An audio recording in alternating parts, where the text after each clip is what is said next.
Je suis dans mon nouveau setup sponsorisé Apple. Ça y est, je suis rentré dans la Ça qu'on secte aime. officiellement. Je suis filmé par un iPhone 15 Pro. Bonjour. Et je vous parle sur un MacBook. Et le son, c'est des AirPods. Donc c'est pas mon super micro d'habitude parce que j'ai pas encore trouvé le moyen de le configurer. Donc je ne parle pas là-dedans. Donc si vous voyez que le son est moins bien que d'habitude, eh ben faut me le dire. Et T'as si moins vous de dites que définition le que son, d'habitude.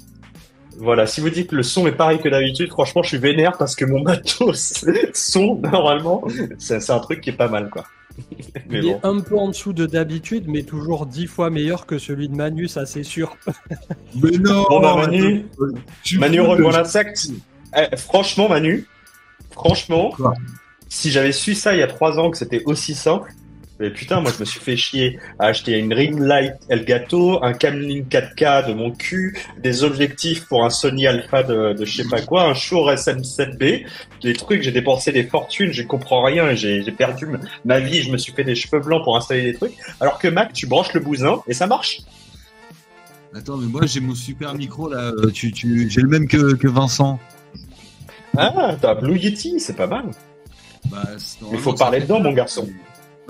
Faut parler dedans, par Il contre. faut se le sortir. Bon, j'ai direct perdu la caméra. Il faut sortir le Bon, bah, sucre voilà. là.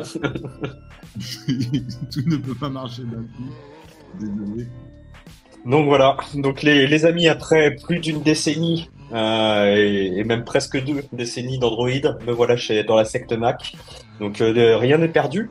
On est flexible. Peut-être qu'un jour je vous parlerai de Cardano en bien. On n'en sait rien. Tout est possible.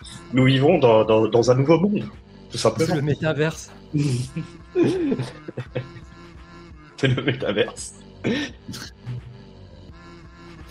Bon, je vois qu'on est déjà presque 500. On va attendre encore une petite minute, puis on va y aller. Je vois que vous êtes dubitatif pour Cardano et c'est bien. C'est bien. C'est quand même, on n'a pas tout perdu. On reste sur les fondamentaux. Merci Stalis, 33e mois d'abo. Merci beaucoup. 33, c'est le maximum, hein, donc c'est un vrai de vrai. Hein. Bravo. On a un 34 Bravo, un G. peu plus haut. Cabix 69. Pou. À Ça, 34? c'est les bons. Ah oui. Même Ouais, moi, j'ai deux réussi à même. rater des Crypto mois. Wigo aussi 34. Incroyable. Faut que je vérifie.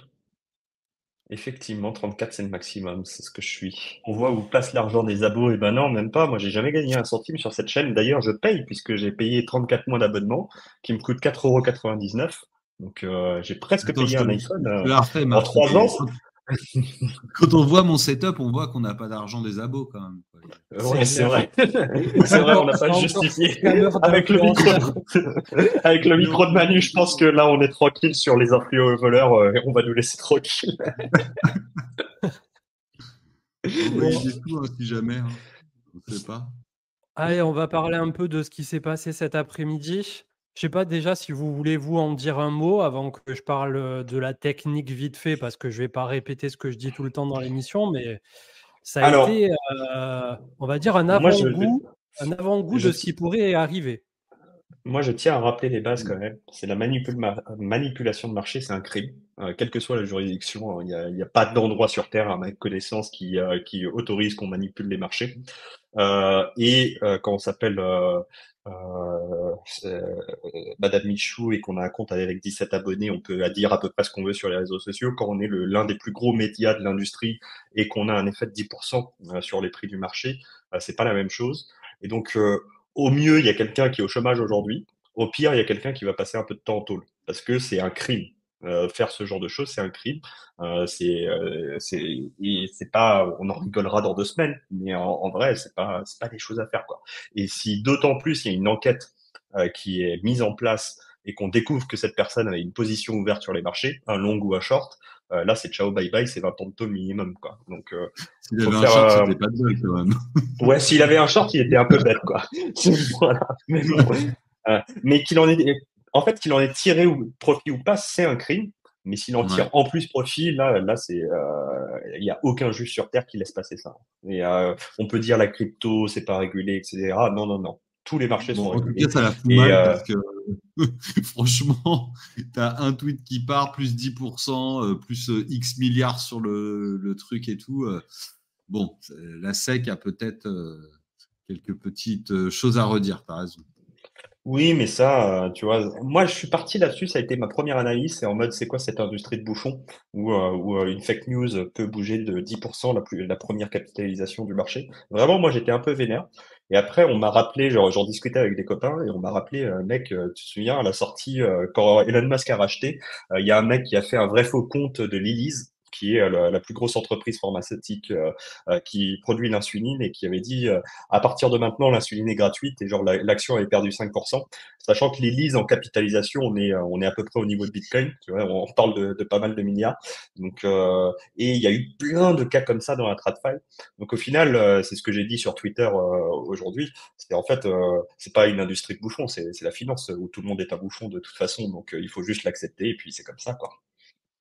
En tout cas, sur la bougie hebdo, et on n'est que pour l'instant lundi, effectivement, on a récupéré 75 milliards sur l'amplitude.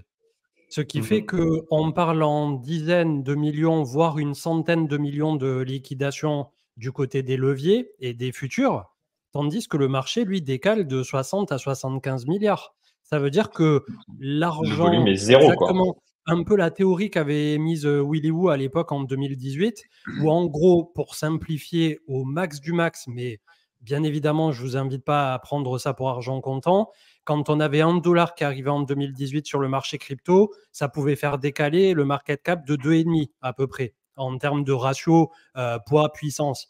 Et à l'époque, on était encore relativement petit, quoi. Donc aujourd'hui, avec ce M2, là, la masse monétaire, etc., qu'il y a depuis cette impression monétaire, bien que ça s'est un peu resserré depuis, on se demande, quand on a un décalage comme ça, jusqu'où on pourrait aller, et surtout qu'on est dans une période en fin de bear où on n'a plus de liquidité sur les échangeurs centralisés et tout ça. On l'a vu, Data On-Chain à l'appui.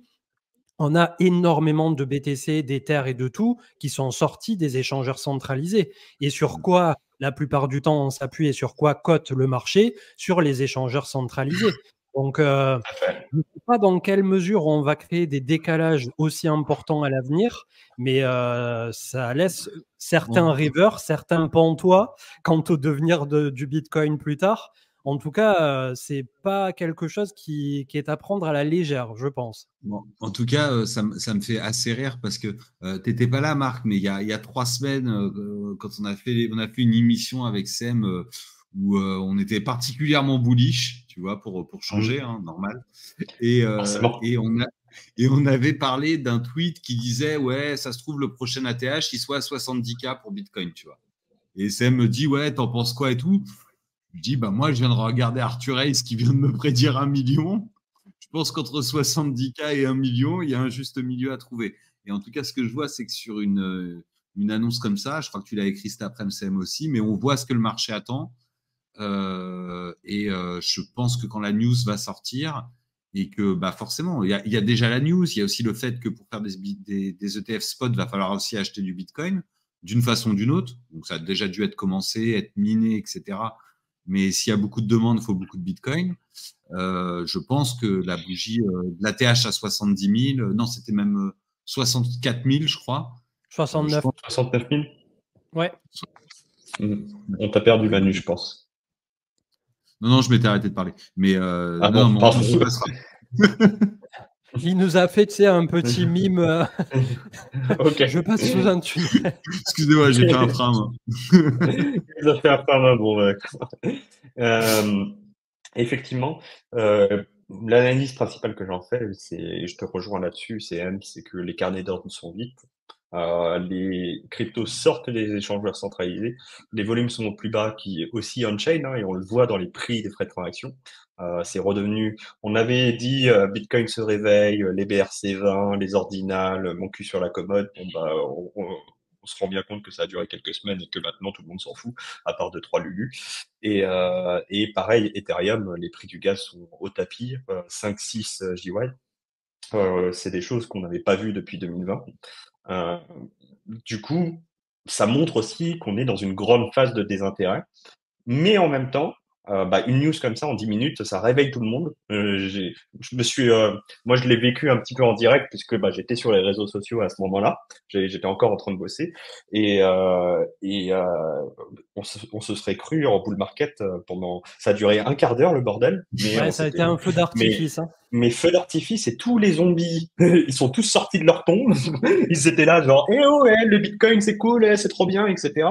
Et on sent que en fait on est certes en bear market où on se fait chier et on est dans ce qu'on appelle la phase d'ennui, on vous en a parlé souvent dans l'émission, mais en même temps, on se rend bien compte qu'il manque que l'étincelle pour que ça reparte et que tous les gens qui soi-disant ont lâché les cryptos, ils sont pas si loin quoi. Ils sont pas partis très très loin. Ils ont quitté la pièce certes, mais ils ont pas quitté l'immeuble. Bon, en tout cas, nous sommes les braises et il ne faut pas nous souffler dessus parce que ça repart vite, quoi. Exactement. Ouais, d'un point de vue purement technique, on était dans un petit canal parallèle descendant au niveau du RSI qu'on est en train de casser en hebdomadaire, mais là aussi on n'est que lundi, donc bien trop tôt pour le dire, et on est en train d'essayer de s'affranchir sur ce pump pour l'instant qui sera suivi ou non. Comme tu l'as dit à juste titre, Marc, ça a au moins le mérite de réveiller le marché, et c'est quelque chose de plutôt positif, puisque quand il y a un peu plus d'effervescence, des fois il se passe aussi de belles choses, et donc on aura moyenne mobile 20, moyenne mobile 200 à 28, 28,2 et moyenne mobile 100 sur laquelle on est en train de buter là dans l'immédiat à l'endroit où nous nous trouvons à 28 750. Donc la semaine, malheureusement, on n'est que lundi. J'aimerais bien qu'on soit vendredi déjà pour vous dire, voilà, peut-être qu'on va avoir une belle clôture, mais là, on ne peut pas du tout s'aventurer sur ce terrain-là. Il faudra observer la clôture hebdomadaire. Une clôture hebdomadaire au-dessus de 28, voire aller titiller 30, ça voudrait dire que peut-être que Cointelegraph a mis la charrue avant les bœufs et qu'il y a un vrai bruit de couloir derrière. C'est quelque chose aussi qui est tout à fait de l'ordre du possible. Moi, je suis sûr et certain qu'ils nous ont fait je vais pas les citer parce que j'ai pas envie de leur faire de la pub, mais que on a un média en France qui est un peu spécialiste de exclusif et qui tire un petit peu plus vite que que son nombre, et parfois pas pour le mieux. Et je pense qu'ils nous ont fait ce truc-là, c'est-à-dire que la news, fondamentalement, on le sait que les ETF sont en train d'arriver. On sait que le délai maximum, c'était vendredi dernier pour un autre. C'était pas celui-là. Je me souviens plus. Je crois que c'était le Grayscale, si je dis pas de bêtises. Et que maintenant, la SEC est obligée de statuer et a perdu tous ses procès pour freiner les ETF. Donc, on sait que les ETF futurs, il y a quasiment 100% de probabilité que ça arrive en 2024 et que les ETF spot, et là, les gens ont beaucoup réagi parce que c'était un ETF spot, c'est très fortement possible. Donc, est-ce que ça arrivera en 2023? La probabilité est faible, pour être honnête, mais ça peut arriver. Est-ce que ça arrivera en 2024? Les gens se Dans ma positionnent boule de là-dessus. cristal, j'avais vu un premier trimestre 2024, tu vois, fin Q1, février, ça me paraissait pas mal, tu vois. C'est ce qu'on a dit aux précédentes émissions, tu vois. Ouais. On change notre target positive. C'est ce que j'avais dit lundi dernier. Je change ma target positive. J'ai été un petit peu trop ambitieux, un petit peu trop optimiste, mais vous me connaissez, j'ai un biais optimiste. Donc, c'est à vous de faire vos devoirs par rapport à ces biais-là quand on vous déclare et vous commencez à le connaître au bout de 3 ans d'émission. Sur la fin de l'année 2023, on le change et on le met sur le printemps, puisque le printemps, tu as le halving, tu as les ETF qui sont très probables sur cette période-là. Et tu as des changements au niveau politique américain qui pourraient avoir des effets positifs également. Donc ça peut être pas mal quand même. Voilà, en tout cas, moi, par rapport à la technique, j'ai pas plus à dire. Hein. Je suis dans l'observation de ce que va nous donner cette semaine, que ça soit pas un feu de paille, et surtout que finalement, c'est sur une fausse information, en tout cas pour l'instant. Et comme tu dis, après, on va voir sur un horizon de temps d'un trimestre à 2 trimestres, probablement cette information enfin être vérifiée. Et on est rejoint par notre cher Valentin. Bonsoir. Salut messieurs, comment ça va? On relève le niveau de l'émission. S'il vous plaît. Visuel, sonore et éducatif, les trois en même temps, sauf pour CM. C'est clair. Bon, clair. Alors, qu'as-tu pensé, cher Valentin, de ce qui s'est passé cet après-midi? Est-ce que tu l'as vécu comme nous, comme un baril de poudre prêt à péter et qui a fait tout détonner d'un seul coup? Ouais, c'était assez particulier. Alors moi, j'étais pas exactement pile sur le fil rouge parce que j'étais en rendez-vous, donc je l'ai vécu avec un tout petit peu de retard. Mais j'ai à peu près la même conclusion que vous, avec la chance, tout comme certains autres médias très sérieux, de ne pas avoir dégainé trop vite, malgré certains autres qui étaient un peu trop rapides. Mieux vaut être comme on Là, dit, ce qui il y est, avait une grande doctrine qui disait mieux vaut être le second à avoir raison que le premier à avoir tort. Ouais, c'est bien trouvé. certes, mais malheureusement, autour des réseaux sociaux, c'est de moins en moins vrai puisque c'est souvent le premier qui récolte la plupart de l'engagement, ce qui est quand même ce qui fait vivre les médias aujourd'hui. Et en fait, là, ce qui a poussé un peu les gens à aller un peu vite, c'est que Cointelegraph, c'est pas non plus n'importe qui. C'est pas Cointribune, qui est quand même un média qui a une moins bonne réputation, on va se le dire. Euh, Si tu as The Block ou Cointribune qui dit quelque chose, généralement, t'es pas sur une preuve absolue, t'es pas sur un Bloomberg, un Reuters, etc. Mais tu es sur quelque chose qui est considéré dans l'écosystème comme fiable, ce qui a, à mon avis, contribué fortement à l'emballement. Ouais. Ah oui, clairement. Moi, je l'ai vu en direct, en tout cas. C'est vrai que les tout premiers, ça a été Cointelegraph. Et juste la minute d'après, tu as eu The Block et Wu Blockchain. Donc, Wu Blockchain qui est chinois, si je dis pas de bêtises, ou enfin, c'est la partie asiatique en tout dans cas. tous les cas. Ouais. Et donc, je me suis dit, s'il y a les États-Unis et la Chine qui confirment en quasi simultané, tu vois, c'est bon, allez, en avant Guingamp, tu vois. Et quand j'ai regardé le cours, que j'ai vu un espèce de dildo des enfers, je me suis dit, ça y est, c'est l'époque Elon Musk là à 30 000. Tesla, Elon Musk et toute la compagnie, on achète du Bitcoin, allez-y. Je me suis revu au Q1 2021, tu vois, j'avais sorti le champagne et tout ce qui allait bien. Donc c'est vrai que ça a été un peu le feu de paille quelque part. Après, là où aussi on a une communauté très réactive, c'est que dans la minute, quasiment 2-3 minutes après de nos propres publications, il y a Grégory Raymond, il y a Hawk Invest, etc., qui ont dit « Oula, attention, on n'a pas encore de confirmation, on n'a pas de source, on n'a pas de ça », ce qui a permis de faire une suite de tweets à la suite du premier tweet pour débunker en direct, pour dire « Méfiance, on n'est pas sûr de nous, attention, il y a des rumeurs de fake news », on est allé aussi très proactivement sur tout ça. Mais ça n'empêche pas que vous avez raison, on a tendance à beaucoup trop se précipiter et là, je reconnais totalement, c'est clair. Après, tout s'est réglé en une demi-heure, donc au final, la personne qui se réveille aujourd'hui, a priori, elle n'est pas affectée tout de suite par la fake news, quoi. Donc il y a quand même une résilience de l'écosystème là-dessus, quoi. Et ça a liquidé que 60 millions, j'ai vu. Enfin, je viens de lire. Apparemment, ça a fait un ascenseur 75 en short squeeze et 30 ou 40 de plus dans le sens inverse quand c'est redescendu. Oh là là, mais vraiment, il n'y a plus personne sur ce marché, quoi. C'est scandaleux. Et par contre, la bonne nouvelle, il n'y a plus personne en général. Hein. Ça, c'est attends, un dildo de 3K, hein. Un dildo de 3K d'un coup, donc de 10% qui liquide 60 millions. Oh là là. Les amis, il reste que l'élite. Hein. Les amis, on est sur Twitch. Je vous rappelle, hein, désolé de faire le père de la censure, mais on va dire une bougie. On est sur Twitch. Je sais pas si ce qui vous sort comme expression comme ça. Là. Voilà, une bougie. Bon, merci. Et je crois que ça a dézingué 1 milliard d'open interest en tout. Enfin, pas en position, mais je ne sais pas sur quoi c'était mesuré, mais il y avait 1 milliard d'open interest qui était sorti sur le mouvement primaire. Et moi, ce que je regarde surtout, c'est la map de liquidité du matin, là. Et en fait, ça a nettoyé complètement de 25 à pas loin de 30. Non, on n'a pas touché 30, on a fait 29. Non, si, 30, on les a eu les 30. 30 et quelques. Hein, donc, en fait, ça a complètement nettoyé le micro-barrage qu'il y avait entre 25 et 30. Et tu te demandes derrière si l'assaut final, c'est pas 30-35, en fait. Si jamais en tout cas, tu vois, ça tient à 28 000 et quelques, hein, là. Donc, c'est vraiment que ça a nettoyé sévère, quoi. Parce qu'il y avait un barrage à 28 000 qu'on avait tapé il y a 2-3 jours. Ça avait l'air costaud. Et là, pour le coup, ça a fait sauter le barrage, quoi. Ouais, ça confirme dans le chat 30 600 même. Et c'est là où ça va devenir un peu plus chaud, entre 30 et 35. Donc voilà, ça n'a pas changé entre-temps. Et on va voir comment va se dérouler la semaine. Je pense qu'il faut être aussi un peu observateur. Ouais.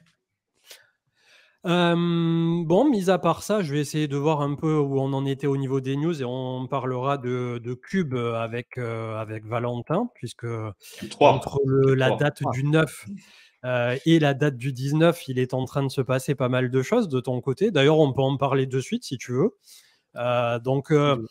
Premièrement, pour l'auditoire qui ne connaîtrait pas encore, d'introduire Cube 3 à Angers en quelques mots.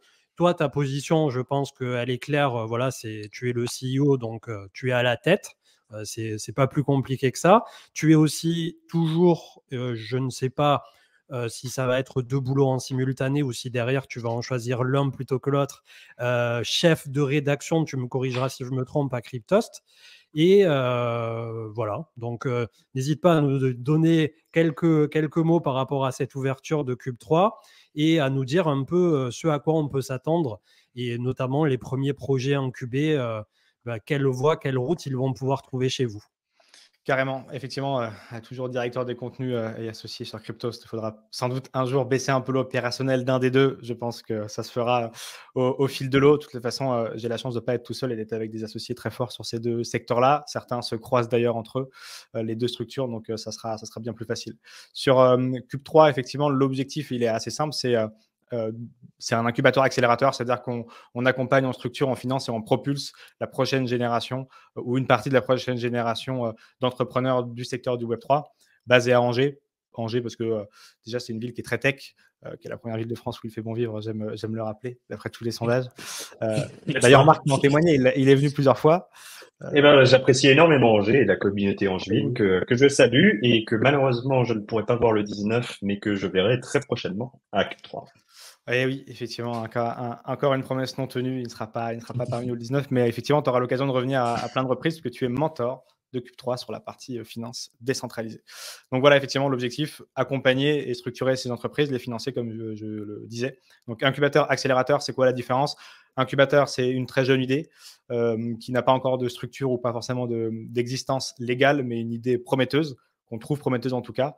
Et accélérateur, ça veut dire une entreprise qui génère déjà du chiffre d'affaires et qui a besoin d'aide, de structuration, d'un coup de main sur une partie de son business ou sur plusieurs pans de son business. Ça peut être la structuration, ça peut être le légal, ça peut être la visibilité, ça peut être la stratégie, ça peut être le légal pour les aider justement à atteindre la vitesse supérieure, vitesse de croisière que nos entreprises et projets qu'on accompagne sont censés atteindre entre 8 et 12 mois, qui est la durée de notre accompagnement, du coup, à Cube 3 pour ensuite les laisser voguer comme il se doit. Excellent.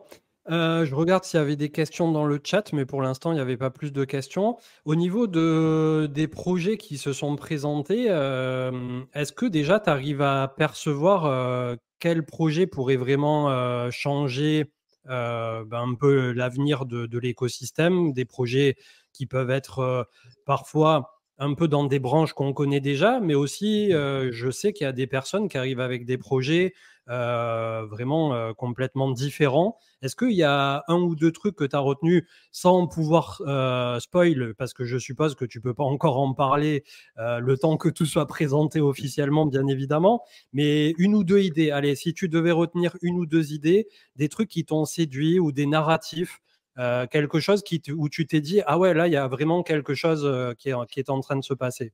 Il y a quelques projets, donc effectivement, pour resituer un peu, et je trouve que le chiffre est intéressant, plus que pour se féliciter soi-même d'avoir réussi à avoir autant de candidatures, c'est plus en témoignage de ce que représente l'écosystème en France. On a reçu 170 candidatures depuis l'officialisation de Cube 3 au printemps dernier, et on a sélectionné une vingtaine de projets et de boîtes. Mais voilà, presque 170 candidatures, c'est assez dingue. Surtout, on en parle tout le temps, et vous en parliez à l'instant, bear market, on se fait chier. Il y a quand même des gars qui arrivent à soit continuer de faire tourner leur boîte alors qu'on ne les voit pas dans les médias, ils ne font pas des levées de fonds. Donc, c'est assez exceptionnel de voir ça. Soit des très jeunes projets qui continuent d'imaginer pouvoir changer une partie de cet écosystème, voire une partie du monde, alors que plus personne n'en parle non plus. Donc, le niveau de résilience de l'écosystème, je trouve vraiment assez fou. Sur les projets, effectivement, on les dévoile jeudi pendant l'inauguration officielle. On a reçu en fait lundi dernier nos Cubers, donc un Cube accéléré à Angers pour la session de rentrée à eux. Mais grosso modo, moi j'aime beaucoup les narratifs qui tournent autour des NFT et particulièrement, je laisserai le présenter le 19, mais il y a des NFT qui tournent autour des histoires dont vous êtes le héros et qui peuvent servir aussi de témoins et de suivi pour de l'apprentissage et tout ce qui touche au scolaire. Donc ça fait partie des choses que j'aime beaucoup. Il y a tout ce qui touche à la tokenisation aussi, tokenisation d'actifs réels qui commence à être assez intéressant, lead par des personnes du monde de l'institution bancaire un petit peu avancée. Donc c'est pas n'importe qui porte ces projets-là. C'est intéressant de les voir sortir des bois. Et puis il y a des projets très traditionnels qui font un saut dans le Web3, je pense.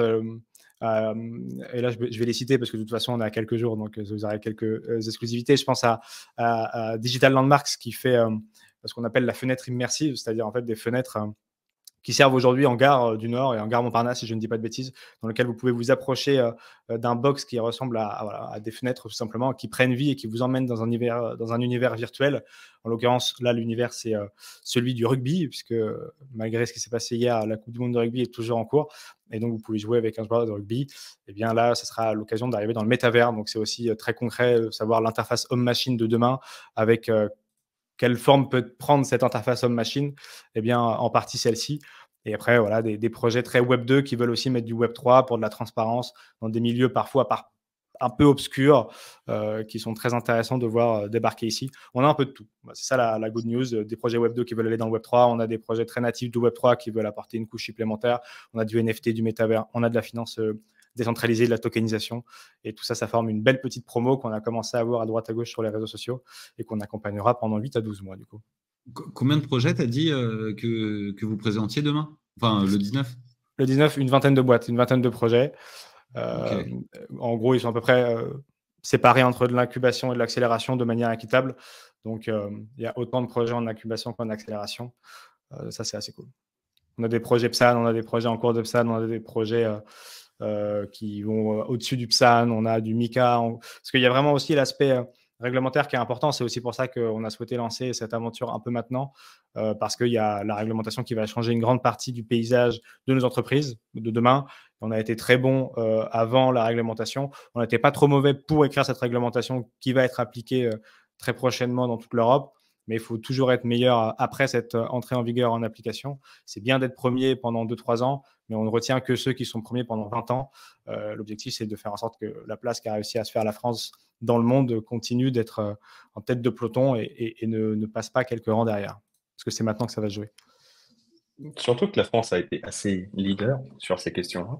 Ouais. On a commencé dans le domaine des cryptos avec la loi Pacte, qui avait défini cette fameuse flat tax sur les cryptos. On a eu ensuite l'EPSAN, prestataire de services en actifs numériques, qui a vraiment donné le moule réglementaire au monde entier sur ce qu'on appelle les crypto asset service providers, qui est devenu aujourd'hui MICA, qui va rentrer en application en octobre 2024. En 2018, on avait fait un Visa ICO avec l'AMF. Donc on a vraiment été précurseur de la France et on s'en rend pas très bien compte parce que forcément on est français, on aime bien se plaindre, mais la France, et notamment avec le travail de la DAN et d'autres associations qui poussent les entrepreneurs de l'écosystème, et dont tu fais d'ailleurs partie du conseil d'administration, Valentin, on a ce côté... Et oui, ensemble, comme quoi on peut travailler ensemble de temps en temps. Et du coup, on a ce côté précurseur et ce serait bien qu'on arrive à le maintenir et de transformer l'essai sur la question des NFT qui n'est pas rentrée dans MICA, mais qui doit être traitée à part. Et d'ailleurs, c'est toutes les discussions qui ont lieu en ce moment. Et sur la question de la finance décentralisée qui ne fait pas partie de MICA également, et qui fait partie de ce qu'on appelle, entre guillemets, le MICA 2. Ouais, clairement. Il y a plein de combats. On est en pleine. Bon, c'est des sujets chiants, mais c'est quand même des sujets qui façonnent un peu ce qui se passe en arrière-plan. Mais en ce moment, il y a le projet de loi finance qui est en train d'être voté. Je sais qu'il y a quelques pistes stratégiques, notamment. Alors, ça a peu de chances de passer à cette étape-là, mais c'est quand même débattu par de plus en plus de députés qui comprennent un peu les enjeux. Je pense au report des moins-values sur 3 ans, qui est porté aujourd'hui par une députée Les Républicains. Ça fait longtemps qu'on le demande. Je sais qu'il y a 4-5 ans, personne ne pouvait y répondre. Plus les années passent, plus les députés portent ensemble ces idées-là. Je pense aussi à Éric Bothorel qui porte des sujets très, très Web3. Paul Midi aussi, qui qui portent des sujets très Web3 pour essayer d'éclaircir un peu les positions et surtout de mettre l'écosystème à la hauteur de ce qu'il vaut, c'est-à-dire 7000 emplois en France, c'est-à-dire 10% de Français qui détiennent des cryptos en France, c'est-à-dire l'écosystème que vous voyez là, alors qu'on est en plein bear market où il y a 900 personnes qui regardent ce live. Alors oui, quand on squeeze pas des centaines de millions, mais parce que le désintéressement est là. En même temps, c'est quand même une industrie à la pointe de l'innovation qu'il faut aider à se construire. Et je trouve que voilà, plus le temps passe, moins les positions gouvernementales sont absurdes. Il y avait une question de Django, c'est toujours un peu le nerf de la guerre. Est-ce qu'il y aura la possibilité de l'extérieur d'investir dans les entreprises sélectionnées par Cube3? Alors ça c'est effectivement, ça me ferait très plaisir de pouvoir le faire dans un second temps. Le premier temps étant surtout réglementaire, parce que justement on en parlait, ça fait partie des choses qui doivent s'éclaircir un petit peu, la tokenisation d'actifs non cotés. On a une entreprise qu'on accompagne justement à Cube3 qui fait ce genre de choses. J'espère qu'on aura plus de visibilité. Ça serait très frustrant de ne pas pouvoir le faire d'une manière ou d'une autre, ou en tout cas d'exposer les gens. Je ne sais pas si c'est pas financièrement autrement que comme ça. Je sais qu'on fera des conférences évidemment tout au long de la vie de Cube3. Notamment parce qu'on a une série qui est tournée à l'intérieur de Cube3, dont vous avez peut-être vu. J'ai vu, Marc, merci d'avoir partagé le lien de Twitter de Cube3 sur le chat, pour ceux qui veulent aller y voir un peu plus clair. J'avais dit qu'on aurait 1000 abonnés avant l'inauguration, on est à 900. Donc je glisse ça, je demande rarement des choses. Mais franchement, on est 853 dans le live. Moi, je ne fais pas de promesses non tenues, monsieur Zeller. Donc j'aimerais bien qu'il y ait 1000 abonnés. Ça me semble faisable. Là. Il va falloir donner de la force à Valentin, les amis. Hein. Ça serait adorable. Mais en fait, effectivement, l'idée, donc on fait une série sur le. Je vous remets le lien dans le chat. Allez hop, c'est reparti. On en a parlé, hein, Valentin, la semaine dernière, justement, des façons d'investir dans un projet, de monter des fonds. On n'a pas trop parlé des incubateurs et des accélérateurs, donc c'est bien que tu sois là parce que c'est aussi une façon de lancer des projets. Mais on en avait parlé ce qui se rapportait à un peu une polémique sur, comme d'habitude, sur les investisseurs, les dumps ou pas dumps, etc. Ouais. De quand on est investisseur, et puis aussi les retours sur investissement qu'on peut avoir, des projets qui réussissent, des projets qui réussissent pas. En fait, moi, donc, ouais.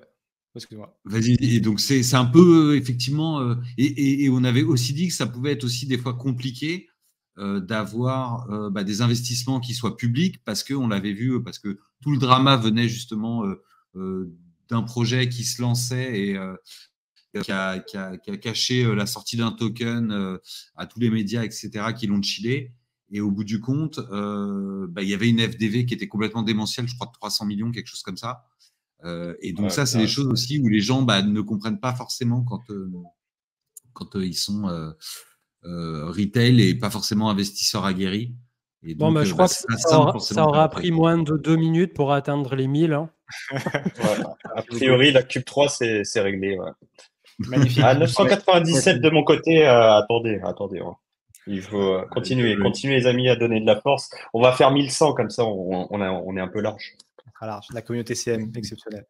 Voilà, 1001, c'est ça qu'on veut. Merci beaucoup. Mais alors du coup, effectivement, ça fait partie du sujet qui a traîné la semaine dernière là, sur 10.5 ou je ne sais quoi. Sur ces sujets-là, en fait, moi, il y a deux sujets. Donc, il y a le sujet réglementaire, c'est-à-dire c'est complexe de tokeniser aujourd'hui des actifs non cotés, même des actifs cotés, même de l'immobilier. Donc, c'est pour ça que je citais les noms de 2-3 députés qui font en sorte que ça bouge et on les accompagne dans cette envie-là, que ce soit effectivement en tant qu'administrateur de la DAN, Marc et moi et d'autres, ou dans nos initiatives personnelles. Et le deuxième truc, c'est l'éducation. Donc, c'est pour ça que je disais, ça serait frustrant. Nous, on va faire une série à partir du 29 octobre sur l'éducation, sur l'envers du décor, justement, d'un incubateur et en fait même de l'entrepreneuriat en France.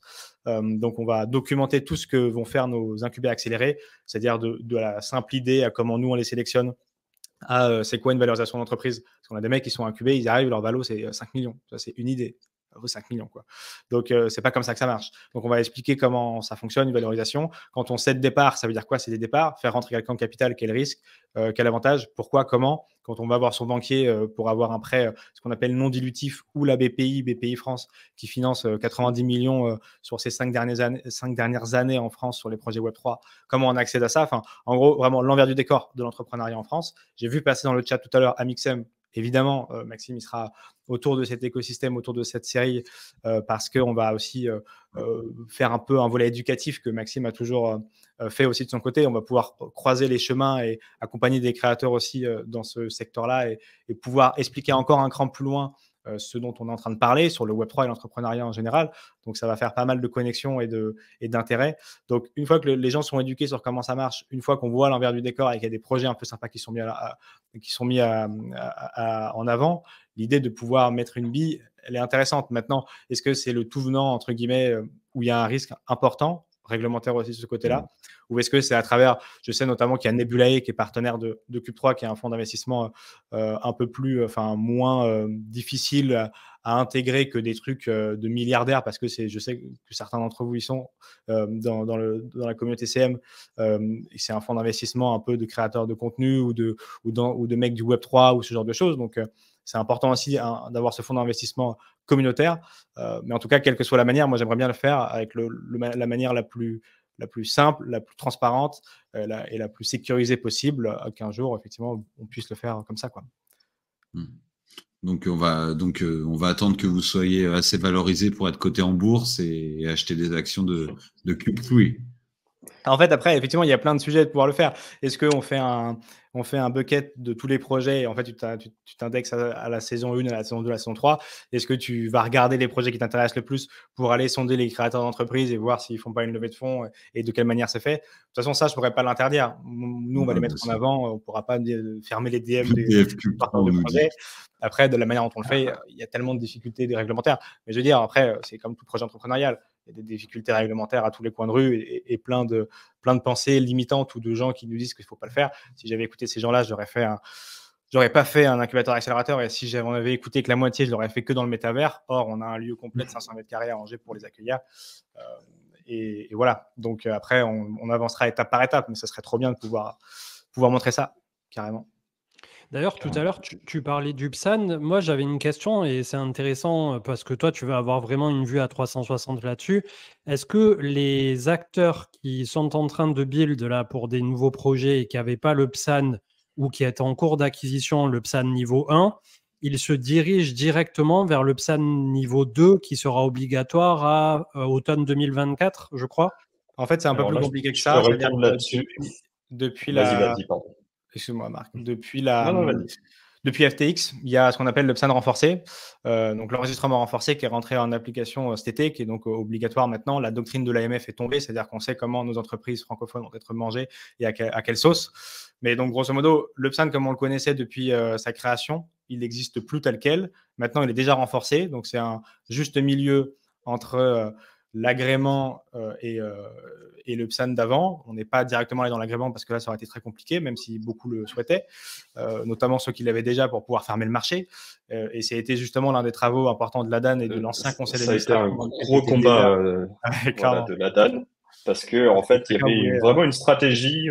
Il y avait une stratégie de certains acteurs qu'on citera pas parce que voilà, de dire on va bloquer la porte à tous les petits entrepreneurs et tous ceux qui se lancent. Comme ça, on est tranquille jusqu'en octobre 2024, qui est la mise en place de la nouvelle loi, et ce qui va nous permettre d'avoir le marché rien que pour nous et passer le bear market tranquille sans concurrent.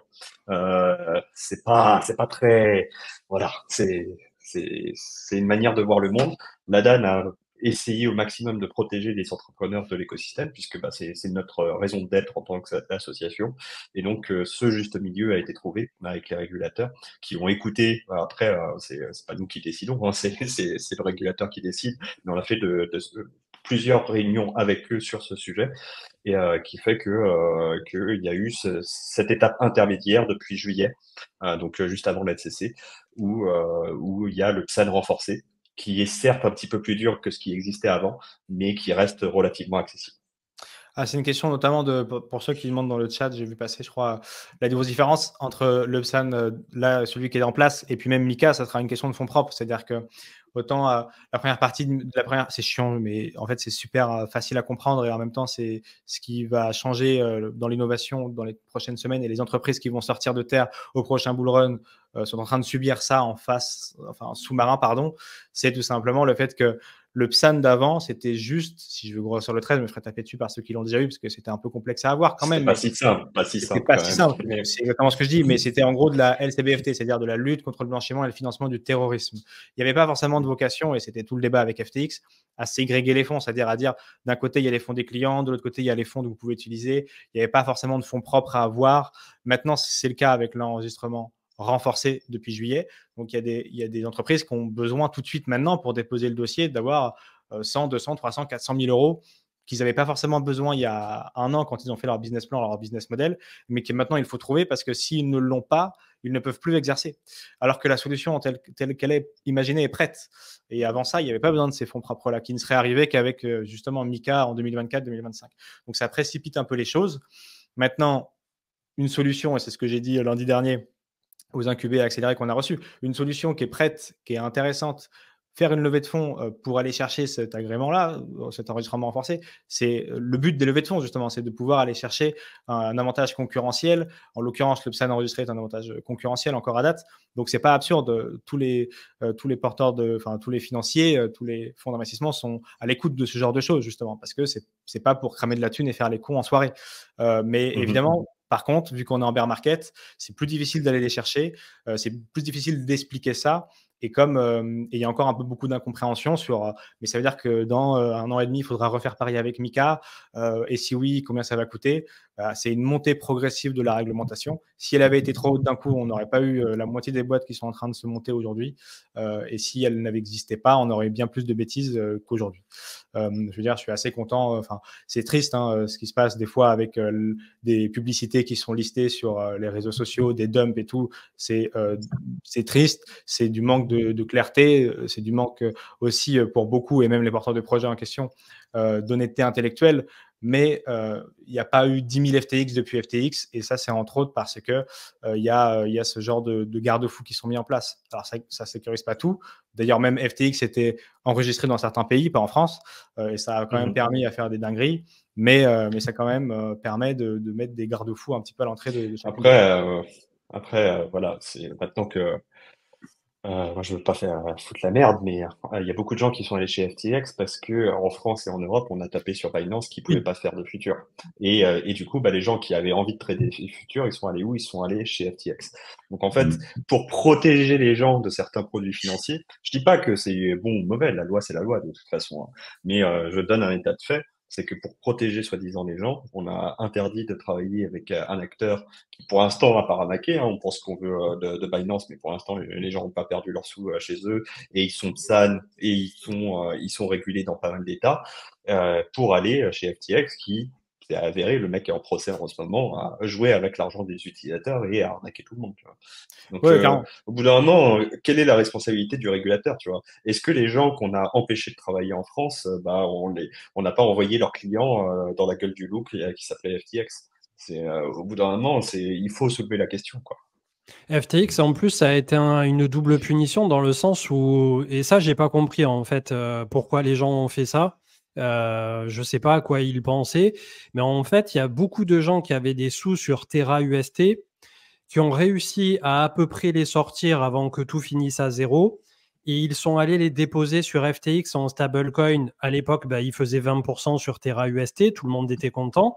Et en fait, il y a eu FTX qui, suite à Terra UST, a déployé des moyens de communication, mais monumentaux, pour dire « venez déposer chez nous à 8%. » Je crois que c'était ça, si je dis pas de bêtises. Et je me souviens très bien, moi je m'étais engueulé, mais vénère avec des gens parce qu'ils faisaient le staking Ethereum à 8%, alors que nulle part on gagnait 8% en staking des Ethers. Donc c'était un truc faux pour récupérer des fonds parce qu'ils avaient déjà perdu l'argent de leurs clients. Ils voulaient récupérer des liquidités externes. Donc c'est ce que faisait Celsius à un moment aussi où il proposait. Ça me rappelle le tweet justement du gars qui avait dit moi j'ai totalement diversifié, j'ai 25% sur Celsius, 25% sur FTX, 25% sur Terra Luna. Tu vois, et le truc, moi, je m'étais fait à moitié cancel à l'époque parce que j'avais dit, les gars, mettez pas 8% sur tous vos Ethers chez FTX à 8%, tu vois. C'est te dire, à l'époque, comme ils étaient intouchables, les mecs, quoi. Et ouais, et au final, bah, tu as tout le monde qui a perdu même leur stablecoin qu'ils avaient réussi à sortir de Terra UST sur FTX.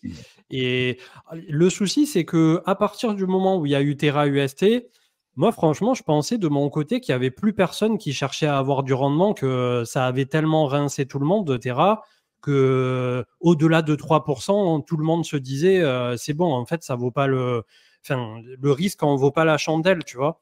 Et en fait, bah, FTX nous a prouvé par la force des choses que tu avais énormément de monde qui avait laissé l'intégralité des fonds, stable ou pas stable d'ailleurs, sur un chez eux. échangeur centralisé, quoi. Ça a été une déroute monumentale, mais aussi une déroute, je dirais presque communautaire, d'acceptation, de consensus, où tout le monde faisait juste confiance comme ça, parce que tout le monde s'était dit, ouais, c'est too big to fail, entre guillemets. Et alors qu'on Ouais, n'avait aucun recul. alors que quand tu entends l'enregistrement, je ne sais pas si vous avez écouté l'enregistrement de Caroline Ellison Oui, oui, à oh la là réunion là. où elle dit qu'ils ont merdé. Alors j'ai écouté le début, hein, l'enregistrement dure 1 heure, mais les 3 premières minutes te suffisent. Mais waouh, quoi, tu te dis Mais comment moi, je me tu deviens souviens de ses enceint des gens tweets comme à ça, elle quoi. à l'époque. À l'époque, Ouais, pendant l'effondrement, je me souviens de ses tweets où elle disait, même elle se la pétait, elle se moquait des gens en mode, vous croyez qu'un milliard c'est beaucoup pour nous, genre, et ouais, vraiment, elle était ultra condescendante. Mais en fait, ce procès, bah, c'est quand même une bonne chose que la justice existe et qu'on mette en avant et qu'on explique à quel point, mais on se rend compte que c'est encore pire que ce qu'on croyait, quoi. ouais. Ces gens n'avaient aucune limite. Ils ont fait, mais Bah, il y a aussi, il faut se rendre compte que la drogue, c'est mal. Et il y a beaucoup, ouais, selon moi, de ce qui s'est passé qui découle en fait des effets directs de prendre de la drogue, là en l'occurrence des amphétamines, mais qui fait que bah, on a un sentiment de pouvoir, on a une déconnexion avec le réel. Ah bah lui, il Et s'était bien bien déconnecté, mon pote, là. ah bah, à il était lui. prêt à Moi, je me il était souviendrai prêt à toujours. être président des États-Unis. Oui, Imagine oui, le et mec il avec était. l'imprimante, quoi. Tu t'es pas prêt. euh, Lui, tu lui donnes Et une je me imprimante. souviendrai toujours, et allez la voir, je ne sais pas s'ils l'ont retiré d'Internet ou pas, mais une semaine avant la chute de FTX, il y a les gars de The Big Whale qui avaient fait une interview de ce mec-là, de SBF. Waouh, Euh, ça me grinçait et, les dents, hein. et, et même à l'époque, je m'étais dit, mais c'est chelou, tu vois, le mec il tremble, il est comme ça, il a les dents serrées, tu sais, comme ceux qui prennent certaines drogues, là. Ah Euh, ouais, T'étais là, genre, le gars est camé de chez camé, quoi. Et tu on fais, aurait dit, wow. tu sais, pour ceux Et qui ça, l'ont c'est vu, on avéré, aurait hein, dit, les amis, c'est pas des rumeurs, hein. ouais. Officiellement, aujourd'hui ou Non, mais on hier, aurait dit il a la demandé drogue, au on aurait juge, dit, pour mieux me défendre, j'ai besoin d'avoir accès à ma drogue parce que je suis dépendant. Et du coup, à ouais. cause de ma dépendance, je vais pas pouvoir bien répondre aux questions. Il l'a dit officiellement. Donc, il reconnaît être un drogué, le mec, hein. On aurait On n'est dit pas en la train de merde faire en requiem pour Mm. la merde Ouais. devant son frigo, là. En tout cas, bon, au-delà de tout ça, c'est un rappel qui aura coûté cher et à beaucoup de monde que voilà, hein, c'est dans la crypto comme dans la finance comme de n'importe où, faut pas ni faire confiance aveuglément à qui que ce soit et même nous les premiers, hein, on n'est pas des divins ou je ne sais quoi ou des experts absolus qui prêchons la bonne parole et qui avons tout le temps raison, bien loin de là. Et je pense que c'est ce qu'il faut retenir aussi en permanence, d'avoir toujours cette retenue quand on est sur les marchés financiers. Et la crypto a besoin de beaucoup de retenue. C'est vrai que tout à l'heure, c'était un peu l'exemple inverse quand cette info est parue, mais on a besoin effectivement de prendre parfois un peu le temps pour pas partir dans tous les sens. Et toi, Valentin, Aujourd'hui, ça a été, pour moi, c'est dans la même lignée, hein, ce qui s'est passé aujourd'hui. C'est-à-dire que on peut pas tout vérifier nous-mêmes. Il se passe tellement de choses dans notre écosystème qu'on est obligé de faire confiance. Et même si on est dans la technologie où on est censé ne pas faire confiance, hein, la blockchain, ça a été c'est, sans permission et sans intermédiaire de confiance. Et ça, le truc, c'est que dans la réalité, on est des êtres humains. Il y a 24 heures par jour, on a un boulot. Pour certaines informations, on se dit, si lui le dit, alors il y a peut-être des chances. Et si en plus lui à côté le dit, à qui j'ai confiance, et en fait c'est comme ça, on joue sur les curseurs. Et si au bout d'un moment il y a une, deux, trois, quatre, cinq confirmations de gens à qui on accorde du crédit, qui disent bah en fait il n'y a pas de souci, bah, on baisse un petit peu les défenses. Et avec FTX, c'est un peu ce qui s'est passé, c'est que 100% de l'écosystème disait non, il n'y a pas de red flag, il n'y a pas de problème, FTX c'est trop bien, le gars c'est un génie, c'est un super trader, pourquoi vous posez des questions, etc. Du coup, moi-même, et je suis le premier à le reconnaître, hein, moi je vais pas faire le mec qui a retourné sa verse au dernier moment. Hein. Et pendant très longtemps, je pensais que FTX c'était l'une des meilleures plateformes de trading. Après, j'ai jamais été trader, et donc je suis tombé dans le panneau comme tout le monde, quoi. On a quand même été prévenu par Rect une semaine avant. Il y avait un article à charge qui était sorti et qui disait oula, Sam Bankman là, il a quand même une tête, enfin il a quand même l'air d'être un escroc, je veux dire. Et donc au final, il avait mal pris d'ailleurs l'article. Il avait insulté. Ah oui, je me souviens de ce truc-là. Je me rappelle fucking Yates, je sais pas quoi. C'était Yak, dumb cheat. Yak, dumb cheat. Il n'avait pas du tout aimé, mais ça s'était avéré au final être relativement vrai. Tout à fait vrai. Et on l'a pas vu, personne l'a vu, mais en fait, on aurait dû le voir. Et moi, je sais pas si vous vous souvenez, il y avait des rumeurs à la fin du bull run, et je sais plus qui c'est qui avait sorti ça. Peut-être quelqu'un de très très bien informé, que le second top à 69 000 là sur BTC à l'automne, c'était FTX qui était en train de sortir toutes les liquidités et d'artificiellement faire pump le marché. Et après, pareil, dans le sens inverse, apparemment, ils ont essayé de cancel le prix autour de 20 000, voire sous les 20 000, en pariant massivement tous les BTC des dépositaires. Enfin, c'est extraordinaire. Alors, les amis, c'est avéré, hein, je pense, mais le procès n'est pas terminé. Et forcément, là, on est en train d'examiner, tu sais, il y a des interrogatoires et des contre-interrogatoires. Hein. Aux États-Unis, c'est pas exactement comme dans les films, mais les films vous donnent un peu une base de comment se passe un procès. Et en fait, il y a d'abord une des parties qui va poser des questions, et puis après, il y a un contre-examen où il y a la défense qui peut poser des questions. Et là, on est vraiment dans les jours qui sont venus sur l'interrogation de Caroline Ellinson, qui est l'ex-petite amie de SBF et qui a été très impliquée dans Alameda et FTX, donc qui était vraiment au cœur du réacteur de la fraude. Et tous les anciens associés de SBF se sont mis d'accord pour tout charger sur SBF. En gros, ils sont tous coupables. Hein. Bon, au bout d'un moment, ils méritent tous 20 ans de tôle, mais ça, c'est mon avis personnel.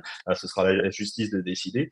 Mais leur ligne de défense, c'est on va tout dénoncer, on va tout poucave, et on va faire en sorte que lui, il passe 500 ans en prison, parce qu'aux États-Unis, on peut faire plusieurs fois 100 ans de prison. On peut avoir des condamnations comme ça, et comme ça, nous, on aura une peine un peu moins forte. Donc, il y a de grandes chances que ce qui est dit ces derniers jours, il y a un fond de vérité, mais j'invite quand même à un petit peu de recul, parce que le procès n'est pas terminé et qu'on est sur des côtés à charge en ce moment. Moi, j'ai des souvenirs, effectivement. Je parle pas beaucoup, je vois les gens. Je parle pas beaucoup parce qu'il y a beaucoup de bêtises. Je ne me prononce pas sur les bêtises. Marc le fait très bien pour nous. Comment Qu'est-ce qui se passe? Je peux te donner moi mon avis comme ça. Mais j'ai souvenir, effectivement, de cette journée assez folle. Je crois que ça avait commencé le dimanche. Le lundi ou le mardi, j'ai souvenir avec Thomas, qui est un de mes associés, d'avoir des coups de fil et des SMS de FTX France nous intimant de retirer les tweets et les articles qui mettaient en exergue les problématiques de la plateforme sous peine de toutes les poursuites possibles, en intimant que c'était faux, qu'ils mettaient des communiqués de presse qui allaient marcher, qui allaient prouver le contraire, et ainsi de suite. Et on était le jour J. C'était le mardi, je crois, vers 9, 10, 11 heures. Les retraits ont été coupés à midi, si je ne dis pas de bêtises, si mes souvenirs sont bons. À 14, 15 heures, on avait d'autres messages qui disaient que c'était un problème technique, que ça allait rouvrir, et que voilà, si on ne mettait pas les tweets et le site à jour, on allait avoir de problématiques un peu plus importantes. Donc, et ça, il faut le tenir, parce que effectivement, c'est un peu comme ce qui s'est passé tout à l'heure. Il y a plein de gens qui disent plein de choses sur les réseaux. Nous, on a la responsabilité des lecteurs. Ils sont 15, vous étiez 15 millions à lire Cryptos en 2022, donc c'est assez énorme. Donc, si à un moment donné, on met un tweet, on a d'un côté toute la sirène légale qui nous dit bon, effectivement, peut-être il faut retirer parce qu'il n'y a pas de fondement, et en même temps, il y a tout ce qu'on voit en off, et on se dit faut protéger les gens qu'on peut encore protéger. Mais en tout cas, jusqu'au jour J des Français, des francophones, écrivez sur nos téléphones personnels pour nous dire voilà, retirez ça parce que vous êtes en train de dire une bêtise, tout va bien chez nous, et on sera là la semaine prochaine, quoi. Donc je sais pas à ce moment-là si c'était en fait le truc c'est que moi j'étais relativement proche de j'étais relativement proche d'anciens employés de FTX.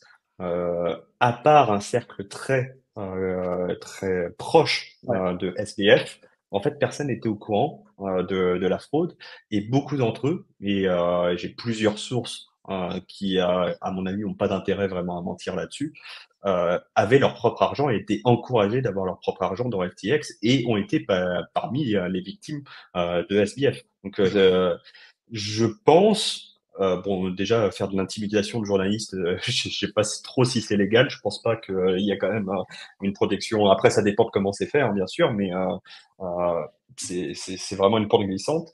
Mais il est fortement possible que ces personnes étaient sûres de leur bonne foi parce Voilà. que au siège, le petit cercle qui sont les vrais criminels leur disait non, c'est faux et mettez la pression et protégez notre nom, quoi. C'est ça, c'est effectivement la possibilité, mais en tout cas, j'ai souvenir qu'à ce moment-là, soit c'était bien fait, soit c'était de la mythomanie, soit c'était de ne pas savoir de cette personne-là la réalité du terrain, était persuadé que tout allait bien derrière. Mais en tout cas, le jour J, même dans les cercles officiels de la marque, ils pensaient que ça allait bien se passer, quelle que soit la communication. Que ça soit une intimidation pour faire en sorte que la communication change ou pas, dans tous les cas, la finalité, c'est que c'était suffisamment admis que tout se passerait bien pour qu'on aille jusqu'à intimider des associés, des directeurs, le directeur de rédaction, Clément Wardzala, rédacteur en chef. Et à ce moment-là, effectivement, si l'information est mauvaise, que ce soit des directeurs de médias, que ce soit des associés, que ce soit le rédacteur en chef, en l'occurrence, c'est plus le rédacteur en chef, ça aurait été Clément du haut de sa Corée du Sud qui serait parti en tôle. Il y a une réelle légitimité légale à ensuite traîner en justice. Et c'est ce que vous disiez au début avec nos confrères américains, pour une fausse information, quelle que soit la nature. Si c'est pour faire pumper un cours, encore plus. Mais là, en l'occurrence, il y a diffamation, il y a atteinte à une marque, il y a volonté de nuire. Donc, ça fait quand même un beau pactole si l'information était fausse. Mais en même temps, il y a des gens à protéger de l'autre côté. Il y a la légitimité de l'info, encore une fois, que ce soit des journalistes, des directeurs de publication, des associés, des directeurs de médias ou autres, ou le rédacteur en chef, ont l'obligation, ou en tout cas l'envie de l'écrire et de mettre en garde les gens, quelle que soit la thématique. D'ailleurs, toujours sur les dires là de ce qui était tombé au moment du procès, apparemment, il n'y avait aucune comptabilité ou très très peu et toujours autour du head-off. Mais surtout, il faut rappeler que SBF est le groupe le plus proche de la tête pensante de FTX. C'était un penthouse aux Bahamas et tous les autres, ils étaient en remote aux quatre coins du monde. Donc en fait, il n'y avait personne physiquement qui était capable de voir ce qui était en train de se passer aux Bahamas pendant que lui, il dépensait les milliards de la planète entière et qu'il achetait je ne sais quoi à je ne sais qui. C'est là où le truc, il est complètement rocambolesque. C'est fou. C'est fou. Et c'est ce qu'on apprend en suivant un petit peu le procès, c'est qu'il y avait, comme tu dis, ce petit cercle qui étaient tous des escrocs, très clairement, et pour moi qui sont tous des criminels. Après, il faut laisser la justice décider de ça, hein, mais là, les preuves sont relativement accablantes. Et alors certes, ils se sont tous ligués pour tout charger sur SPF, mais pour moi, ils sont tous impliqués là-dedans et ils étaient tous au courant. Et Caroline Ellingson, par exemple, hier, a dit, et en fait, on peut pas vraiment mentir dans un procès aux États-Unis, hein, parce que le parjure, c'est un truc assez grave, hein, quand même, comme crime, même s'ils sont plus à quelques années près de prison. Mais, c'est clair. mais quand même, ils évitent, les Américains, de trop mentir à la barre. Et elle a dit là sur la compta, puisque tu en parlais, qu'elle avait prévu 9 scénarios différents des comptes à présenter à Genesis pour différents prêts, qui présentaient des trous plus ou moins grands, des scénarios plus ou moins optimistes ou pessimistes, mais tout est faux, quoi. Donc la fille a complètement truqué la trésorerie de leur structure, mais sans aucun problème, quoi. Bah, ça, c'est le problème de la fuite en avant, hein. Quand tu commences à mentir, il y a un moment, au final, tu ne peux que continuer à mentir et de faire des mensonges de plus en plus énormes. Et je pense que ce qui fait aussi que cette fraude elle est aussi massive, tu vois, il y a des fraudes qui se seraient arrêtées bien avant, qui auraient été arrêtées avant. Mais je pense qu'à passer un certain point, en fait, tu vas jusqu'au bout et puis tu te dis que peut-être c'est pas le bear market, peut-être on va survivre, peut-être que non. Le problème, c'est que aucun des garde-fous n'a été enclenché. C'est-à-dire qu'on les a laissés tricher jusqu'à 10 milliards de dollars.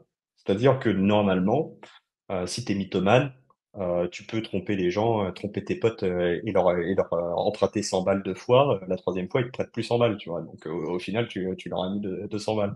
Si tu as une entreprise, tu peux arnaquer tes fournisseurs 1 fois ou 2 fois. Mais à un moment, on va te dire, bon, bah mon coco, c'est gentil, mais ta ligne de crédit, c'est terminé. Là, FTX, ils ont continué et a priori, ils ont frotté pendant près d'un an non-stop. Ouais. Et, Et tu te souviens, non-stop avec des milliards. Cette histoire avec le rachat de Twitter, justement, à l'époque, quand il est allé voir Elon Musk, SBF, et qu'SBF a dit non, mais si, donne 500 millions, c'est cool. Toi, t'es 3 milliards, j'y crois pas, je pense pas que tu les aies. Et au final, il a bien fait de pas les prendre, en soi. Ouais. Il y avait aussi, quand on pense à la manipulation telle qu'elle a été faite, Trabucco, là, qui était à la tête de Alameda, je crois, à un moment, ou au moins du trading de Alameda, et il arrêtait pas de faire des méga trades à la Arthur Hayes. Il disait, voilà, ça va se passer comme ça, il y a tel truc qui va pump, il y a tel truc qui va dump, et c'est exactement le market making qu'ils faisaient eux-mêmes derrière en pariant contre leurs propres clients. Donc le gars, en plus, il passait pour un Jésus à Alameda. C'est ça qui est le pire. Et en fait, le Trabucco, lui, il n'est pas, sauf erreur de ma part dans le procès, il est complètement sorti des radars, il n'est pas inquiété par la justice et tout le monde dit, après c'est une rumeur, hein, mais que c'est lui qui a tiré la sonnette d'alarme et qui a balancé en premier aux autorités ce qui se passait chez FTX, parce que effectivement, il n'est pas du tout inquiété aujourd'hui et on peut faire des deals aux États-Unis avec les procureurs et on peut même être payé pour ce genre de choses. Donc il est possible que ce soit la personne chez FTX qui s'est envolée avec les millions, quoi, qui est parti au bon moment, qui a fait partie de la fraude, mais qui est parti au bon moment et qui a plusieurs millions, voire plusieurs dizaines de millions et aucun souci de justice. C'est lui le backdoor à 500 millions. Aujourd'hui, Trabucco, plus personne n'en parle, tu vois. Et il n'est pas dans le procès, à ma connaissance, hein, sauf si j'ai complètement loupé cette information, mais je pense je l'ai pas entendu parler pour l'instant. Non, j'ai entendu il a complètement disparu, quoi. Je l'ai pas entendu. Il est plus sur les réseaux sociaux. La dernière fois qu'on l'a vu, il s'était acheté un bateau, donc c'était plutôt sympa pour lui, quoi. Et voilà. Et moi, j'ai une petite question pour Val, là, parce que pendant qu'on te tient et qu'on a parlé du sujet la semaine dernière, justement. Allez, salut, Manu. Bonne journée. Une petite question un peu plus. Non, je connais ton sourire. Un peu plus. Je connais quand même depuis un moment. Je sais dans la bastos que tu vas me lancer, là. On parle de conflit d'intérêts. Attends, je mets mon maquillage. Attends, je mets, hop, voilà, Élise, bonjour. Je me disais, étant donné que vous, avec Cube 3, enfin toi en l'occurrence, donc vous avez cette structure qui est un incubateur qui va pousser des projets, et de l'autre côté, vous avez une structure avec Cryptos qui fait du journalisme. Comment vous appréhendez le fait justement de cette double casquette qui doit pas être simple, parce qu'on l'a vu avec d'autres médias, que c'est compliqué des fois de parler de ses propres projets, parce qu'on est forcément enthousiaste, on est prêt à dire que c'est très bien. Après, des fois ça marche, des fois ça marche pas. Est-ce que vous avez mis une limite vraiment franche avec Cryptos, j'imagine? On a signé une charte avec tous les associés qui ne doivent pas intervenir sur la... C'est une blague. Chacun comprend. C'est tout à fait le sujet du moment, avec aussi finalement les médias /influx qui sont aussi investisseurs dans la crypto. C'est un truc vraiment d'actualité, quoi. Alors moi, attends, je reformule ma question. Je parle pas de pub spécifiquement, parce que c'est normal de pouvoir faire de la pub, et même si on a des entités qui peuvent être plus ou moins croisées, ça peut être vu d'une certaine synergie. C'est plus vis-à-vis, entre guillemets, du lecteur et pas des investisseurs, parce que le public n'investit pas dans Cube 3. Donc, on ne peut pas dire qu'il y a un conflit d'intérêt à ce niveau-là. Hein, c'est pas ce que je voulais souligner, mais plus le fait que, justement, est-ce que vous avez quel genre de stratégie à laquelle vous avez pensé pour éviter que pour que tout se passe bien, que ça fasse pas une SBF, quoi, j'ai envie de dire. Alors, ce serait compliqué de faire une SBF parce qu'effectivement, tu l'as précisé, on ne prend pas l'argent des clients. Exact. Donc ça, c'est la première réponse. Non, plusieurs réponses, parce qu'effectivement, c'était une problématique qui aurait pu être une problématique si ça avait été mal fait. L'avantage, il y en a plusieurs. Déjà, c'est que c'est pas des mêmes structures. On l'a déjà entendu, surtout dans le procès actuel. Mais c'est vrai que c'est pas les mêmes structures. Donc, il faut bien comprendre. Et là, pareil, pour ceux pour qui c'est encore un petit peu abstrait, tout ce qui concerne les entités morales, on aura l'occasion de le voir dans la série. Mais l'entité morale SAS Crypto, donc l'entreprise SAS Cryptos et SAS Cube3 sont des entreprises différentes, avec des statuts sociaux différents et des objectifs différents, des dirigeants et des mandataires sociaux différents et des associés en partie différents. Donc déjà, il y a ça qui est différent. C'est pas l'incubateur de Cryptos. J'ai pas pris la boîte Cryptos pour en faire un sous-projet et mêler tout ça avec des abus de biens sociaux dans tous les sens. Donc ça, c'est la première réponse. La deuxième réponse, c'est qu'effectivement, on n'a pas attendu de faire Cube3 pour être transparent sur tous nos articles lorsqu'ils sont sponsorisés, lorsqu'ils sont en partenariat, lorsqu'ils sont commerciaux, et j'ai pas attendu non plus la loi influenceur pour le faire. On a marqué quand est-ce qu'on était en partenariat avec un projet ou quand est-ce qu'on avait investi dans un projet. C'est marqué la société crypto, ses dirigeants et ou ses salariés ont investi dans ce projet, ou cet article est écrit en collaboration avec tel ou tel projet. Ça a toujours été le cas. Il y a même un onglet sur cryptost.fr qui s'appelle Transparence financière. On n'a pas attendu là non plus des gens de l'extérieur pour le mettre en place. Et on peut voir à l'intérieur quels sont les… D'ailleurs, amusez-vous à le faire, parce que vous allez voir que parmi la team, on a quand même quelques sacrés spécimens qui possèdent quoi en termes de crypto-monnaie dans son portefeuille. Ça veut dire, dès que c'est une crypto qui dépasse 100 millions de cap, de market cap, on met, tel rédacteur met voilà ce que je possède et quelle ligne j'ai. Ce qui permet aussi d'être un peu plus transparent d'un point de vue. Et c'est propre à nous. Vous le faites depuis longtemps. Tout à fait. Vous le faites depuis très longtemps, et ça, je pense que vous étiez les premiers à le faire dans l'écosystème français. Et ça permet de voir qu'il y a des sacrés singes aussi. Oui, je ne dirais qu'une seule crypto-monnaie, et les vieux connaîtront la référence T-Fuel, c'est ça? C'est même pas les vieux, c'est les ancêtres de l'ancien bullrun, de la matinale. Voilà, un autre cycle. Mais ouais, c'est des belles cryptos qui ont eu un bel avenir, n'est-ce pas? Une autre époque, c'était pas moi. Exactement. Merci en tout cas pour ta réponse. Je vois que vous avez pensé à tout. Non, mais sinon c'est vrai. Mais je sais, encore une fois, je pense que déjà, moi encore une fois, je l'ai toujours dit, même si des fois, et on sort des articles quand il faut les sortir, et c'est le rôle de Cube3 aussi d'être un peu plus écosystémique que d'autres. Ça veut dire que depuis 2017, c'est le rôle de Cryptos. Là, depuis 2023, c'est le rôle de Cube3 et ça le sera dans les prochains mois. C'est de porter cet écosystème encore plus loin sans tronquer la visibilité du lecteur sur ce qu'on est en train de faire. Et c'est ce que je disais à une table ronde sur le financement des médias avec Raphaël Bloch et avec les gars de Journal du Coin. Et d'ailleurs, il y avait des très bonnes questions de notre ami Artem Wak, qui était avec Cryptos le seul média à ne pas avoir relayé cette news en urgence en tant que média. Je ne parle pas en tant qu'entité privée, parce qu'effectivement, en tant qu'entité privée, on n'a pas le temps, on regarde pas c'est pas votre job. Être un journaliste et des médias, c'est leur job. C'est le garde-fou en théorie de l'information. Donc pour ceux qui ont retweeté un peu à la va-vite, dommage. Mais pourquoi pas. Mais il y avait cette table ronde et je disais effectivement, la problématique, au-delà d'être financé par le pétrole ou pas par le pétrole, c'est de savoir si mon lecteur il sait que je suis financé par le pétrole quand je suis un média, entre guillemets. C'est pas de pas être financé par le pétrole, c'est d'être transparent sur le fait.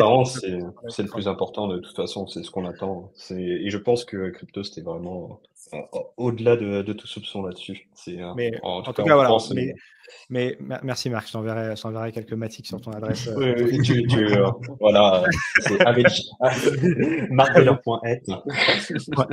Mais en tout cas, voilà. Mais tu as raison de poser la question. Après, dans tous les cas, encore une fois, c'est des boîtes différentes avec des mandataires sociaux différents.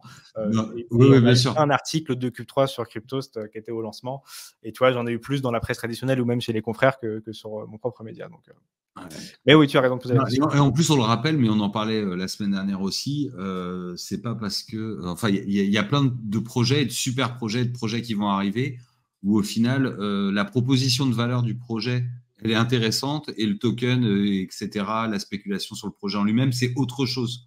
Donc, c'est aussi ça qui peut être intéressant aussi de mettre en avant, et j'imagine que c'est ce que vous voulez faire, de créer des projets, d'accompagner des projets qui vont permettre de faire grossir l'écosystème français et de le faire rayonner par le fait de créer des projets utiles et qui vont être utilisés par le plus grand nombre. Après, si c'est une réussite financière, économique, soit, mais déjà que ce soit une réussite au niveau de l'utilité, et ça nous Entrepreneurial changera aussi. déjà de 90% des tokens, enfin des Ouais, projets. tout à fait. Entrepreneurial. Et encore une fois, on parle de très beaux projets en devenir. On n'a pas de 10 points failles avec la capacité financière et les milliards ou millions de 10 points failles. On n'est pas sur ce genre de choses.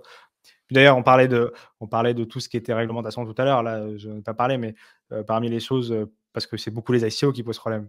Il y a le visa, Marc en parlait très rapidement, le visa de l'AMF qui est optionnel. Je sais, parmi les députés qui portent des positions intéressantes, encore une fois, dans le sens de l'écosystème auprès de l'Assemblée nationale, il y a je ne sais pas si ça passera, mais en tout cas, il y a quand même la volonté de certains députés d'exonérer d'une partie de l'impôt sur le revenu ou sur la société les gens qui font une SEO avec un visa qui du coup est optionnel et qui du coup pourrait motiver les gens à aller chercher ce visa qui est donc distribué par l'AMF et qui permet plus de transparence, de traçabilité, de suivi des fonds. Donc moi je suis pour la réglementation quand elle est bien faite, on est bien d'accord, et tout ce qui peut pousser vers cette réglementation dans le cadre de l'innovation est bon à prendre. Après, tout ce qui touche aux médias, et encore une fois, c'était l'une des positions qu'on pousse avec l'ADAN, mais tout ce qui touche aux médias, je répète, et je l'ai dit à la table ronde, mais forcément, il n'y avait pas toute la communauté de CM dans la salle, mais il y a aussi ce côté très pluralisme qui est important. Si vous n'êtes pas content de ce qu'il y a sur Cryptos, bonne nouvelle, il y a Journal du Coin, bonne nouvelle, il y a Coin Academy, il y a WAC, il y a The Big Whale, et c'est ça qui fait la force. C'est-à-dire que oui, effectivement, il y a une critique à faire sur les médias, surtout quand il y a une fake news qui est sortie et qu'elle est reprise par tout le monde. Mais il y a aussi ce côté, si vous aviez vu qu'elle passait chez un concurrent, vous ne l'avez pas vu sur Cryptos, vous ne l'avez pas vu chez WAC, il y a peut-être déjà une vérité à aller chercher par là. Transparence et pluralisme, c'est la meilleure des choses qui peut arriver à cette industrie et même à la société en général. Et on a plutôt de la chance en France d'avoir ces médias francophones de qualité. On s'en plaint, on aime se plaindre, hein, ça fait partie de notre ADN, mais je trouve qu'on s'en sort plutôt bien par rapport à d'autres pays. Dans le monde hispanique, ils n'ont pas vraiment la même qualité des médias, ou alors si elle existe, elle a pas popé. J'ai passé 5 ans à Lisbonne. Je peux vous dire que dans le monde, c'est pas du tout la qualité qu'on a dans le monde francophone. Donc, on s'en sort pas si mal en France. Moi, je me souviens, j'avais eu cette discussion avec la directrice Europe de Bitpanda, pour lequel pendant un an et demi, j'ai été sponsorisé. C'était jusqu'à le milieu du bear market, quelque chose dans ces eaux-là. J'ai plus les dates exactes, mais bon, bref. Et en gros, ils avaient beaucoup de mal à trouver des communications en Espagne, en Italie, chez eux en Autriche, etc. Ils disaient, vous en France, quand on communique avec vous sur des communications sponsorisées, déclarées, tout se passe très bien, la communauté est réactive, les gens testent l'application, ils sont contents, etc. Ils n'arrivaient pas du tout à avoir de reach sur les autres pays où ils avaient l'impression de pisser dans un violon, quoi. Et c'est vrai que c'est pas évident. C'est tout à fait vrai. Et encore une fois, c'est parce que tout le monde a suivi la loi influenceur, mais encore une fois, la loi influenceur, elle n'aurait pas dû tellement impacter l'écosystème francophone parce que les PSAN existaient avant la loi influenceur et les non-PSAN n'auraient jamais dû communiquer en France. Donc, ce qui permet aujourd'hui à des entreprises comme Bitpanda ou tous les autres PSAN de venir voir les créateurs de contenu et de pouvoir facilement les rémunérer pour faire la promotion de leurs services, c'est entre autres des statuts comme ça. Parce qu'avant, on ne savait pas comment cadrer ce genre de choses-là. Et il y en a qui l'ont fait avant la loi influenceur. Comme la loi influenceur a remis un peu sous les projecteurs le fait que c'était interdit et que ça soit d'ailleurs l'influenceur qui se fasse choper plutôt que la marque en elle-même qui n'avait pas forcément peur ou qui avait des avocats pour le faire ou répondre à ces attaques gouvernementales ou des régulateurs, maintenant ça change un peu. Mais ça n'aurait jamais dû avoir lieu, entre guillemets. Donc voilà, c'est un peu plus complexe que ça. Tout à fait d'accord. Donc pour résumer et pour clôturer l'émission, comme ça fait une petite heure et quart que nous sommes ensemble, c'est pas qu'on s'ennuie avec vous, mais bon, le lundi est toujours une longue journée pour tout le monde. Et selon le fuseau horaire, il nous tarde parfois d'aller nous coucher. Donc voilà, c'est toujours un plaisir de vous retrouver, mais c'est pour ça que des fois, au bout d'une heure et quart, une heure et demie, on a tendance à couper un peu abruptement, des fois, l'émission. Et donc pour résumer tout ça, au-delà de cet engouement qu'il y a pour des nouveaux projets, pour les projets qui existent déjà aussi, et je disais dans le chat à l'instant, interopérabilité, ça sera un des enjeux les plus importants pour les prochaines années, pour aussi la scalabilité, les layers 2, essayer de trouver la quintessence de ce que pourront apporter les projets en fusionnant ensemble plutôt qu'en essayant de bâtir les uns contre les autres. Et c'est un peu à l'image du marché crypto actuel qui, malgré tout, au fond de ce bear market, est en train, je pense, d'essayer de sortir gagnant de tout ce qu'il a traversé, des grandes blessures de UST Terra, de FTX, qui ont brisé pour 2 ans de ce bear qu'on vient de traverser la confiance des investisseurs, mais qui n'ont toujours pas casser les fondamentaux et ce qu'a créé Bitcoin, ce qu'a créé Ethereum autour de tout cet écosystème qui grandit de jour en jour et qui, on l'espère, d'ici 12 à 24 mois révolus, nous proposera de nouveau ce grand cycle un peu euphorique qui dure pas très longtemps. En général, c'est assez fugace, c'est 3 à 6 mois le pic, mais qu'on appelle le bull run. Donc voilà, je pense qu'on en est là, on est un peu au creux de la vague, mais on sent que peu importe si vraiment il y a une récession dure ou quoi que ce soit, ça sera toujours qu'un décalage vers le futur, mais il y aura, voilà, tôt ou tard, quelque chose d'un peu plus frénétique qui reviendra et il faut savoir aussi s'y préparer. Donc, je ne sais pas si vous aviez un petit truc à rajouter. Mais parfait. Moi, je suis très content de te voir ce soir, Valentin. J'espère te croiser in real life soon.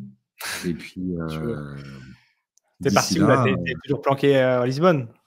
Ouais, mais je serai sur Auxerre fin janvier. Ah oui. J'ai vu qu'il y avait. Vous êtes en train de me faire promo, les gars, hein, parce qu'il y a tout le monde qui y va. Et, mais moi, je t'ai dit, hein, tu es invité. Hein, ça a l'air vraiment de qualité, cet événement. Ouais. On parle de Cryptoxer.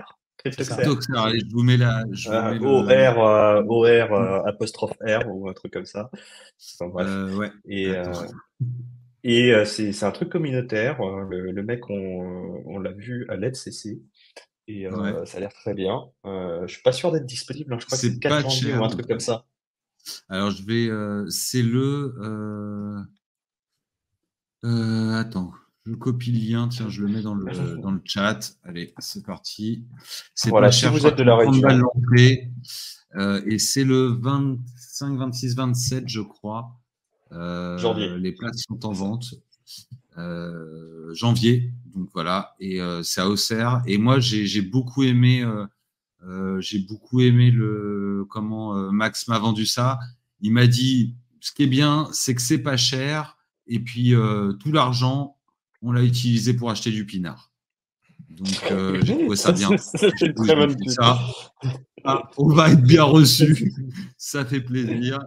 Et donc voilà. Et en tout cas, je pense que ça peut être un event un peu familial voilà. Ouais, puis il y a des gens bien.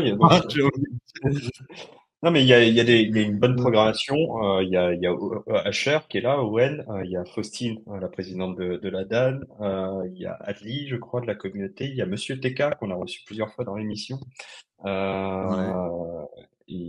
seras pas mal. Je suis dans mais on a dit déjà toi. J'essaye. Pour l'instant, non, mais j'espère. En tout cas, il y aura quelqu'un de l'équipe de Cryptost. Enfin voilà, il y a pas mal de monde et ça c'est, j'ai dit selon de mémoire, hein, elle est sur le site. Hein, je crois qu'il a mis le site. Mais voilà, j'étais pas sûr d'être dispo, mais bon, allez. T'as encore le temps. T'es en train de me motiver là. Ouais, mais il y a encore le temps. C'est fin janvier, il y a les fêtes et tout. Ça va aller. Bon, on verra. Mais ça a l'air bien. Bien sûr, on n'est pas sponsorisé. Hein, il nous a pas payé pour ça. Hein. Je pense qu'il n'a pas de. Ah non, il m'a offert ma place. Je paye pas ma place 30 €, j'économise de ouf. Bah, mon pote, si t'es speaker, heureusement que tu payes pas ta place. Ah, bah, je sais pas, PVW, c'est pareil que des fois, il y en a qui payent. Non, Oui, mais là, on parle des vraies conférences, pas des. Bon, voilà. Je pense qu'on peut terminer l'émission là-dessus. C'est moi qui l'ai trouvé cette fois, Marc. Merci beaucoup, en tout cas. Ouais, merci à tous. Merci, Valentin, d'avoir participé. C'était vraiment cool. Et comme d'hab, Manu et Marc. Et on vous souhaite une très bonne soirée. Et à demain. Ciao, ciao. Bonne soirée, salut. Ciao. Bye bye.